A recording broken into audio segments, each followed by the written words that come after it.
দয়া করে ভিডিওটিকে উপরে ধাক্কা দিবেন না। আজকে যারা স্টুডেন্টস আছেন, চাকরি প্রত্যাশী ভাইরা আছেন, তাদের জন্য অতি গুরুত্বপূর্ণ একটি ম্যাথের সমাধান নিয়ে এসেছি।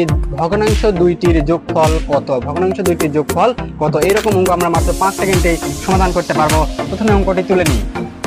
6 এর 5 যোগ 14 এর 12, এই ভগ্নাংশ দুইটির হর হচ্ছে 6 এবং 12। নিচে যে সংখ্যাগুলো থাকে ভগ্নাংশের তাকে বলা হয় হর, 6 এবং 12 হচ্ছে হর, এবং উপরে যে সংখ্যা থাকে তাকে বলা হয় লব।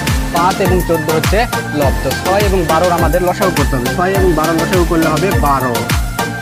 এখন এই প্রথম ভগ্নাংশের হর, এই হর দ্বারা লসাগুকে ভাগ করতে হবে।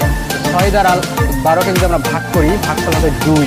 এই 2 দ্বারা লবকে গুণ করতে হবে। 5 দুগুণ 10, 5 দুগুণ 10।